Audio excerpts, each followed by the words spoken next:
Olá, é um prazer estar com você aqui no meu canal, Professor Manolo da FEA USP.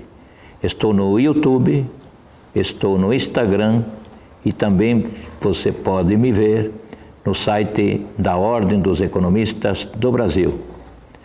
E hoje vamos conversar sobre as informações que o Banco Central acaba de divulgar sobre uma série de variáveis extremamente importantes da economia brasileira. Ele resume esse conjunto de informações com um nome, Boletim Focus. Hoje é dia 10 de fevereiro de 2020. Se você entrar no Banco Central, você vai procurar o dia último, da última sexta-feira, o último dia útil da semana imediatamente anterior. E mais, que variáveis são estas? Quem é que faz estas projeções? E qual é o grau de confiabilidade destas projeções? Bom, as variáveis são extremamente importantes. Do ponto de vista macroeconômico, nós temos taxa de juros, taxa de câmbio. E há uma relação entre taxa de juros e taxa de câmbio bastante grande, porque estamos num mundo globalizado e há relações diferenciais entre taxas de juros, diferenciais entre taxas de inflação, que acabam impactando a taxa de câmbio. Também temos questões relacionadas com a dívida pública, o volume que estrangeiros, ou melhor dizendo, não residentes, detêm da dívida pública, se eles estão aumentando ou diminuindo a sua participação na dívida pública brasileira interna, tudo isso acaba dependendo das movimentações de demanda e oferta de dólares, acaba impactando a taxa de câmbio. Hoje você está vendo aí no Banco Central uma taxa de câmbio no comercial de R$ 4,31 e no turismo deve estar 20, 25 centavos acima deste valor. Isto para venda. Para compra deve ser um pouquinho ainda mais elevada a taxa de câmbio, ou seja, o número de reais por dólar. E o que nós estamos para enfatizar aqui? Duas coisas importantes. Primeiro, que a taxa de inflação recuou. Aqui a inflação mostra variância, mostra variação. A carne aumentou de preço, ficou num patamar alto, mas não muda. Então, não está causando impacto na variação dos preços. O valor ficou mais elevado, mas a variação agora é muito menor. O Banco Central reduziu a taxa Selic para 4,25% ao ano, a menor taxa de juros que o Brasil já teve nos últimos 30, 40 anos.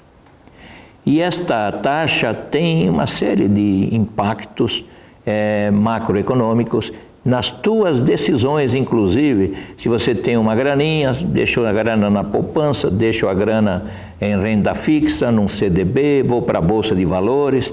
Aliás, eu tenho vários vídeos já que você pode vê-los aqui no YouTube, também pode vê-los no Instagram ou no site da Ordem dos Economistas do Brasil, sobre estas alternativas que estão sendo propiciadas pela redução da taxa de juros Selic.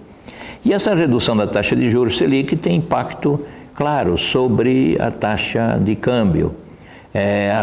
Há um diferencial menor agora entre a taxa de juros paga pelo Brasil e a taxa de juros paga pelos Estados Unidos ou paga por outros países.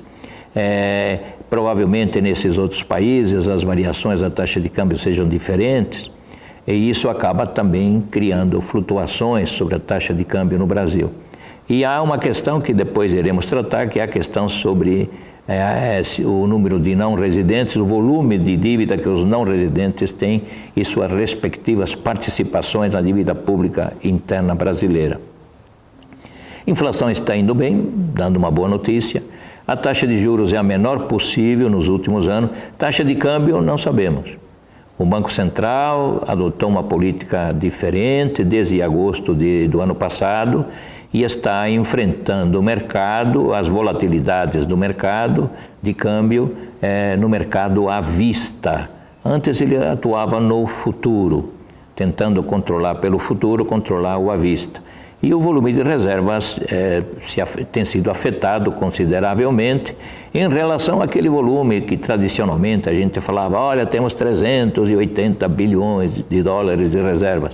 O número caiu em torno já agora de 30, 40 bilhões, e sobre esse tema farei um vídeo específico que você também poderá vê-lo ou no Instagram ou aqui no próprio YouTube e na Ordem dos Economistas do Brasil. Então nós estamos indo muito bem do ponto de vista da inflação, estamos indo muito bem do ponto de vista do menor impacto da taxa de juros sobre a dívida pública e estamos indo também razoavelmente bem até esse momento na questão do mercado externo. Exportações, importações, estão previstas aqui 36,4 bilhões na balança comercial positivos. É claro que na conta corrente o valor é negativo, o que é normal, porque fretes, seguros, juros têm um impacto muito grande sobre a conta de serviços, que é sempre maior do que a balança comercial.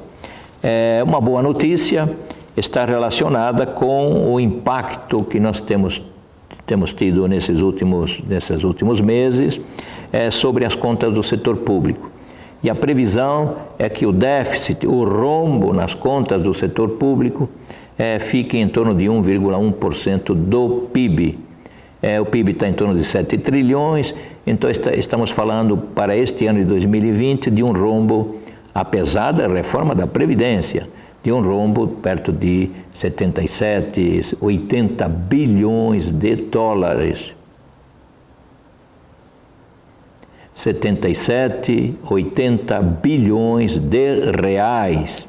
E no conjunto aqui das informações, falta falar um pouco sobre o crescimento da economia, que é a variável mais vulnerável, mais atacada nesses últimos anos, porque a probabilidade de que 2,3% de crescimento não venha a ocorrer é muito grande. Pode ser que seja um pouco a mais, pode ser que seja um pouco a menos. Às vezes é um pouco a menos e muito a menos. Não sabemos o efeito que o coronavírus vai causar na economia chinesa. E a economia chinesa é uma máquina de produzir demanda de todos os bens e serviços. Não sabemos qual será o efeito do coronavírus sobre a China e sobre os demais países do mundo. Então é um pouco cedo para dizer que nós vamos crescer 2,3 ou 2,5, porque ainda os nossos números não estão apontando para um crescimento extremamente robusto. Devemos ser cautelosos nesse sentido. O que eu vejo com bons olhos é que a redução da taxa de juros poderá causar um impacto positivo sobre a demanda de dinheiro por parte dos empresários para realizarem suas ofertas de investimento. Sabemos pela teoria keynesiana que a taxa de juros é confrontada com a taxa interna de retorno, e se a taxa interna de retorno for superior à taxa de juros, então o empresário realizará este investimento. Faltam ainda as condições para que isso venha a ocorrer, mas estamos no caminho certo. Menor déficit do setor público, taxa de inflação extremamente baixa, crescimento previsto de 2,3%. Dá um sininho aí, dá um ok se você gostou deste vídeo. Aguardo vocês no próximo programa. Meu canal, Professor Manolo, da FEA USP.